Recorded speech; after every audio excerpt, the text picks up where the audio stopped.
नमस्कार, मी डॉक्टर सुमेधा भोसले. मुद्द्याची गोष्ट या आमच्या चॅनलमध्ये तुमचं खूप खूप स्वागत. पहिली मालिका आहे मी आणि माझं आनंदी जीवन. आनंदी जीवन म्हणजे आनंदी शरीर आणि आनंदी मन असं म्हटलं जातं. आनंदी मन नेहमी आनंदी शरीरामध्येच वास्तव्य करतं. तर अशा आपल्या या मौल्यवान शरीराला सतत आनंदी ठेवण्यासाठी नक्की काय करायला पाहिजे याचं प्रबोधन हे या आपल्या चॅनलचं प्रयोजन. शरीराअंतर्गत प्रत्येक संस्थेचं कार्य सतत सुरळीत चालू असलं पाहिजे, कुठलीही तक्रार नको. आणि शरीर जर कुरकुर करू लागलं तर नक्की काय उपाययोजना करायची याविषयी मार्गदर्शन घेण्यासाठी आपण इथे त्या त्या क्षेत्रातल्या तज्ज्ञ नामवंत अशा डॉक्टर्सना बोलावत असतो. तुम्ही हे पाहताय, अनुभवताय, तुम्हाला ते आवडते सुद्धा. खरं तर ही माहिती इतकी उपयुक्त आणि महत्वाची आहे, ती जास्तीत जास्त लोकांपर्यंत पोहोचायला हवी. आजचा विषय अतिशय इंटरेस्टिंग आहे. रिव्हर्सल ऑफ द डायबेटीस, डायबेटीसला परतवून लावा किंवा freedom from the diabetes, diabetes पासून मुक्त व्हा. आपल्याकडे तज्ज्ञ आलेले आहेत डॉक्टर प्रमोद त्रिपाठी. आणि इन्शुलिन रेझिस्टन्स होण्याचं महत्वाचं कारण काय? त्याचे 7 कारण आहेत. आहारातले काही काही कारण आहेत, 4. 2 व्यायामातील आहे. स्ट्रेस पण एक कारण आहे. स्ट्रेस पासून सुरू केलं तर ते सगळ्यांच्या आयुष्यात एक आता अविभाज्य घटकच आहे. सकाळी उठल्यापासून रात्री झोपण्यापर्यंत काही ना काही टेन्शन्स, राग, काही जे काय असतील त्यांनी कॉर्टिझॉल हॉर्मोन बनणं आणि ते हॉर्मोन बरोबर इन्शुलिनच्या जागी जाऊन चिटकणं आणि इन्शुलिनला नीट काम करू न देणं हा स्ट्रेसचा भाग येतो. आहारात 4 गोष्टी आहेत. काही काही त्यातल्या वादास्पद असतात, ऐकणाऱ्यांनी नाही शांतपणे ऐकावं. हा सूर्य आणि हा जयद्र आहेत. इथे 18,000 लोकांचं कमी झालंय, त्यामुळे तुम्ही अगदी ऑथॉरिटीने सांगा, काही वाद वगैरे बाजूला. सर्वात सुरुवातीचा महत्वाचा कारण सकाळचा चहा, ज्याच्यामध्ये एवढूसं दूध किंवा कॉफी त्यातलं दूध आणि मग त्याच्याबरोबर बिस्किटं, मारीची बिस्किटं असो किंवा कुठलीही बिस्किटं असो, त्याच्यामध्ये पण मिल्क प्रोडक्ट्स, त्याचं आयजीएफ मॉलिक्यूल असतं मिल्क प्रोडक्ट्स मध्ये, ते जाऊन चिकटतं जिकडं इन्सुलिन चिटकायला पाहिजे. Insulin like a growth factor, ते इन्सुलिनला काम नाही करू देत. म्हणून मग बरेचसे लोकांना माझ्याकडे येत नाही. हा दूध बंद करणारा डॉक्टर आहे, याच्याकडे जायलाच नको. अरे बाबा, आयुष्यासाठी नाहीये, 2-3 महिने करून बघ, एवढी साखर वाढलेली आहे, फरक पडतो का बघ, 3 दिवस करून, आठवडाभर करून. तर हा म्हणजे आता सूर्य आणि जयद्र तुम्ही म्हटलं तसं आहे. निर्विवाद सत्य आहे. डायबेटीस घालवायचं असेल तर दुधाचा मोह सोडला पाहिजे. थोडं 1-2-3 महिने बंद करून बघा. नंतर वाटलं तर तुमची शरीराची ताकद व्यवस्थित असेल तर जेव्हा तुम्ही मसल बिल्डिंग वर चालू कराल तेव्हा त्याचा एक वेगळ्या प्रकारे त्याच आयजीएफचा तुम्हाला वेगळा उपयोग पण होऊ शकेल, कारण की ते ग्रोथ करणार आहे बॉडीमध्ये. दुसरं आहे इन्फ्लमेशन, सूज, ज्याचे भरपूर कारण आहेत. म्हणजे ज्यांच्या शरीरात चरबी जास्त आहे, परत सूज जास्त होणार आहे. फॅटी ऍसिड आहे, ऍसिड सूज निर्माण करणार आहे. ग्लुकोज स्वतः पण ऍसिडिक आहे. म्हणजे पोहा उपमा सकाळी सकाळी खाल्ला, जो रिफाईंड भात किंवा गव्हातून बनलेला असेल तर साखर असे झुप करून पटकन वाढणार. त्याच्या मागे मागे इन्सुलिन पण वाढणार, त्याला कमी करायला मग लवकर भूक पण लागणार 1-2 तासांनी. आणि ग्लुकोज स्वतःच ऍसिडिक असतं. तर थोडंसं त्या पोहा खायचा खावा ना, मग थोडं स्प्राउट्स पण घ्या त्याच्याबरोबर. 200 ग्रॅम पोहाच्या ऐवजी 100 ग्रॅम पोहे घ्या, 50-100 ग्रॅम स्प्राउट्स घ्या, थोडे सॅलड्स घ्या. म्हणजे जेणेकरून स्पाइक नाही होणार. शुगर स्पाइक न होणं हे फार महत्वाचं आहे. जे काय तुम्ही खात असाल तर त्यांनी पण सूज वाढते. रात्री उशिरा झोपल्याने पण सूज वाढते. 11 नंतर अगर आपण झोपत असतो तर सूज वाढणार आहे अंगामध्ये. तर अशी बरीच कारणं आहे सुजेची. आणि चहा घेतला की ऍसिडिटी वाढणारच आहे. पुन्हा सकाळी साखर घेतली त्याच्यात की आणखीन ऍसिडिटी वाढणार. त्यामुळे डायबेटीस पासून बंद व्हायचं असेल, लठ्ठपणापासून मुक्त व्हायचं असेल तर डाएट आणि ते शास्त्रोक्त डाएट याला पर्याय नाही. त्यामुळे चॉईस इज युअर्स की डायबेटीस सह जगायचंय की चहा कॉफी शिवाय जगायचंय. ते काय ना, पाऊस पडला ना की जरा वातावरण बदलतं आणि ते इच्छा होते. शेवटी आपण प्रत्येक माणसाची सक्षमता वेगळी आहे. आपण आपली जाचणी आहे ओळखायची की माझी काय कुवत आहे बाबा आता. त्या हिशोबाने थोडा काळ स्ट्रिक्ट केलं, थोडा काळ रिलॅक्स झालं तर मग होतं काम. तिसरं कारण चरबी आहे. अतिरिक्त चरबी आतूनच प्रेशर आणणार आहे. आणि बरेचशा लोकांचं आता आपण बघतोय इंडियन्स मध्ये ओबेसिटी, आणि मॅडमने भरपूर काम केलेलं आहे ओबेसिटीवरती ऑलरेडी. तर ओबेसिटी वाढल्यामुळे आणि एस्पेशली फॅट इनसाइड लिव्हर आणि पॅनक्रियाज हे फार महत्वाचं आहे.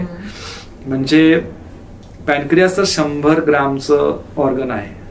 सिम्पल, 100 ग्रॅम म्हणजे काय, तुम्ही ग्लास जरी घेतला तर तेवढासा अवयव आहे. त्याच्यामध्ये 1 ग्राम पण चरबी वाढली तरी इन्सुलिन सिक्रेशनला प्रॉब्लेम आणि इन्सुलिन रेजिस्टन्स कडे जाणारा कल होतो. आणि 1.5 किलोचा आपला लिव्हर आहे. 1.5 किलो म्हणजे खूप जास्त नाहीये, एवढं काय म्हणजे किरकोळ. त्याच्यामध्ये 200 ग्रॅम पण तुमची चरबी वाढली, 150-200 तरी ग्रेड 1 फॅटी लिव्हर, 500 ग्रॅम वाढली की ग्रेड 2 फॅटी लिव्हर सुरू होतो. आणि हे सहज होतं आणि सहज कमी पण होतं. ओके, तर लिव्हर मध्ये चरबी वाढली की तो लिव्हर वाढला की तो जास्त ग्लुकोज बनवणार. तो जास्त ग्लुकोज बनवलं की पॅनक्रियाज जास्त इन्सुलिन बनवणार आणि जास्त इन्सुलिन आपल्यासाठी अपायकारक आहे, कारण ते जास्त साखर आणि पाणी आणि चरबी धरून ठेवणार आहे. म्हणून मग जेवढं फॅटी लिव्हर होईल तेवढं इन्सुलिन सिक्रेशन वाढेल आणि तेवढं इन्सुलिन अजून फॅटी लिव्हरच क्रिएट करणार आहे. विशेष सर्कल, त्याला ट्विन सायकल असं नाव खूप छान डॉक्टर रॉय टेलर UK यांनी दिलेलं आहे आणि भरपूर छान काम केलेलं आहे रिव्हर्सल वरती. तर फॅट कुठे आहे, आणि इंडियन्स मध्ये जेनेटिक टेंडन्सी आहे की लवकर लिव्हर आणि पॅनक्रियाज मध्ये फॅट जमा होतं. आपण सुमो रेसलर्स सारखे नाही होत. सुमो रेसलर्स त्वचाचे खालती भरपूर फॅट जमा करू शकतात आणि त्यांना डायबिटीज नसतो.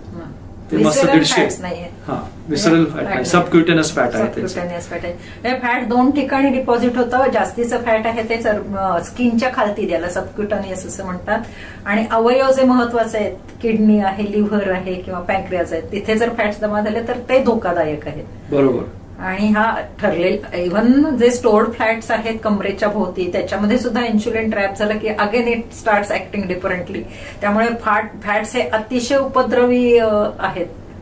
आणि उंची जी आहे त्याच्या अर्ध तुमची कंबर पाहिजे. सिंपल, कोणी असो, म्हणजे काय राजा हो या रंक, आम्ही सगळ्या प्रकारच्या लोकांना बघितलेलं आहे. कंबर half of your height or less, patlikkamar.com ह्याला म्हणजे दुसरं ऑप्शनच नाहीये. थोडं वाढणार, 1 वर्ष, 5 वर्ष, 10 वर्ष जास्त इन्सुलिन बनवून आपण काम काढणार. नंतर या तर कोलेस्ट्रॉल वाढणार, कारण फॅटी लिव्हर जास्त कोलेस्ट्रॉल बनवणार, किंवा BP वाढणार किंवा डायबिटीज वाढणार. जवान राहणं आणि फिट राहणं त्याला आता म्हणजे it is a necessity. It is necessity, it is not an option if you want to enjoy life. नाहीतर मग काय 40 मग सगळं गाडी गडगडायला लागते, मग डोंट एन्जॉय लाईफ एनिमोर. तर तिसरं फॅट आहे. चौथं मायक्रोन्यूट्रियंट्सची कमी असतं, ज्याच्यामध्ये कॉमनली B12, D3 आहेतच, पण भरपूर मिनरल्सही आहेत. Chromium, magnesium, phosphorus, zinc, selenium, vanadium. आणि विटॅमिन्सचं पण भरपूर महत्व आहे. B3, B6, B12, B9चं पण महत्व वाढत आहे आता, आणि C, D, E. तर विटॅमिन्स मिनरल्स कमी असले तर मग ऊर्जा निर्मिती हळू होते. म्हणून बरेच लोक म्हणतात थकलोय, थकवा येतो, संध्याकाळपर्यंत चकनाचूर. आणि साखर 200, साखर 150, साखर भरपूर आहे रक्तामध्ये. ग्लुकॉन डी के ऍड में वही तो होता है, आप ऐसा मस्त बाहर निकलते डिस्किया, ग्लुकॉन डी पी के एकदम एनर्जी. तर तुमचं तर सारखंच ग्लुकॉन डी चालू आहे रक्तामध्ये 24 तास. मग तुमची एनर्जी कुठे गेली? तर ते ग्लुकोजला एनर्जीमध्ये पण कन्वर्ट करायला आपल्याला मिनरल्स, व्हायटमिन्स लागतील ना. ते नसले की मग परत थकवा राहिला की मग परत सगळं जमा होणार. अशा आहाराची 4 कारणं आहेत. आणि ते विटॅमिन्स, मिनरल्स मिळायला व्यवस्थित थोडंसं सॅलॅड्स व्यवस्थित पाहिजे, स्प्राउट्स, नट्स, सीड्स घ्यायला पाहिजे. आणि जे कमी आहेत ते बाहेरून गुपचूप सप्लिमेंट्स घेतले पाहिजे. सप्लिमेंटचं महत्व पण भरपूर आता वाढत आहे. रोज म्हणजे दिवसेंदिवस वाढत आहे सप्लिमेंटचं महत्व. B12 वगैरे एखाद्या एपिडेमिक सारखं झाले, कोणाचंही B12 चेक केलं तर ते नेहमी कमीच आढळत आहे. त्याच्यामुळे गरज लागली तर ते B12 ची सप्लिमेंट, D3 ची सप्लिमेंट लागेल, त्याची सप्लिमेंट डॉक्टरांच्या सल्ल्याने. मुख्य वर्षातून एकदा सगळे टेस्ट करणं भाग आहे. आणि मेडिकल कन्सल्टेशन हा मेडिकल आजार आहे. हा फक्त आहाराचा आजार नाहीये, हा फक्त चरबीचा आजार नाहीये, हा मेडिकल आजार आहे. व्यवस्थित मेडिकल असेसमेंट करणे. तर आहाराचे हे झाले. व्यायामाचे 2 असतात. एक म्हणजे जकडलेलं रक्त, लिम्फॅटिक सर्क्युलेशन आपण ज्याला म्हणतो, म्हणजे हार्टमधून आर्टरीज बाहेर आणतात रक्त आणि वेन्स परत घेऊन जातात. वेन्स फक्त 90% रक्त घेऊन जातात, 10% अडकलेलं असतं. वेन्स आणि आर्टरीजच्या मध्ये, ते परत घेऊन जायला व्यवस्थित त्या भागाचं स्क्वीजिंग झालं पाहिजे. म्हणजे बरेच जण वॉकिंग करतात, 20 मिनिटं करतात, 40 मिनिटं करतात, वर्षभर करतात, तासभर करतात आणि वर्षानुवर्ष करतात. आणि आम्हाला इतके लोक भेटतात की 3 वर्ष झालं मी वॉकिंग करतोय, 30 वर्ष झालं वॉकिंग करतोय, पण डायबिटीज काही जात नाहीये. कारण काय फक्त शरीराचा खालच्या भागाचा तुम्ही वापर करत आहात. मणक्याचं काय, काखेचं काय, मानेचं काय, ट्रंकचं काय. व्हॉट्सअपवरती वॉकिंगचं इतकं कौतुक केलं जातं, त्यामुळे 1 तास वॉकिंग केलं की माझं व्यायामाचं कर्तव्य संपलं असं मनामध्ये भावना असेल तर ती काढून टाका. वॉकिंग एक रिलॅक्सेशन साठी चांगला एक्सरसाइज आहे, पण परिपूर्ण एक्सरसाइज केलाच पाहिजे. आणि त्याचं कारण आपल्याला आता कळतंय की आत फिजिओलॉजिकली काय होतंय. हे जखडलेलं रक्त आहे 10% जे त्रासदायक आहे, ते जर करायचं असेल तर तुम्हाला शास्त्रोक्त व्यायाम म्हणजे जिमचे व्यायाम, वॉकिंगचे एक्सरसाइज, फ्लेक्सिबिलिटीचे एक्सरसाइज, सायंटिफिक एक्सरसाइजचा सल्ला घेऊन घेतलेले व्यायाम करायला हवे. बरोबर आहे. तरी लगेच फरक पडायला लागतो त्यांच्या रक्ताभिसरणामध्ये. आणि येस, जर तुम्ही म्हणले की जिम म्हणजे ताकद, स्टॅमिना आणि फ्लेक्सिबिलिटी हे तिन्ही आयामकडे लक्ष द्यायला पाहिजे आणि हळूहळू ते वाढलं पाहिजे. आणि एक्सरसाइज एक्सपर्टचं महत्व अजून वाढत आहे दिवसेंदिवस. म्हणजे एक्सरसाइजचा एक ट्रेनर ठेवलेला परवडला, आठवड्यातून 3 दिवस जे करून तुमच्याकडून करून घेईल. कारण की एकटं होत नाही आणि तेवढं प्रोग्रेशन पण होत नाही. म्हणजे आता गरज सगळ्यांचीच आहे. डाएट एक्सपर्टची पण गरज आहे, एक्सरसाइज एक्सपर्टची पण गरज आहे, डॉक्टरची तर गरज आहेच.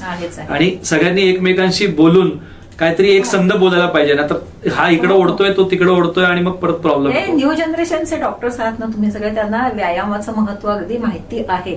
जिमचे व्यायाम म्हणजे काहीतरी भीतीदायक आहेत असं नाही, ते नेसेसरीच आहेत. हे डॉक्टर्सना माहिती, ते स्वतः एक्सरसाइज करतात. कसे फिट डॉक्टर आहेत. थोडं रक्ताभिसरण वाढवणं आणि मग ताकद वाढवणं. पण ताकद वाढवण्याच्या आधी वजन कमी करणं. जे 28 BMIच्या वरती आहेत त्यांनी 15% वजन कमी करणं, 25 ते 28 जे आहेत त्यांनी 12.5% वजन करणं कमी. हे पण आमच्या रिसर्चमधून निघालं की प्रत्येक BMI कॅटेगरीमध्ये किती वजन कमी केलं तर लवकर त्यांचा डायबिटीज रिव्हर्सल होतो. तेवढं वजन कमी करणं.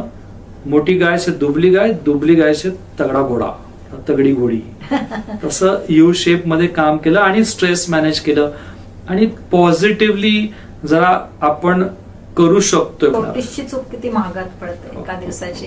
त्यामुळे हे एखादं व्रत असल्यासारखं आपल्याला ठेवायचंय आपल्या चांगल्या शरीरात, आनंदी शरीरासाठी आणि आनंदी मनासाठी. आता मला वाटतंय की आपण ह्या विभागात इथेच थांबणार आहोत आणि पुढच्या भागात आणखीन माहिती घेणार आहोत.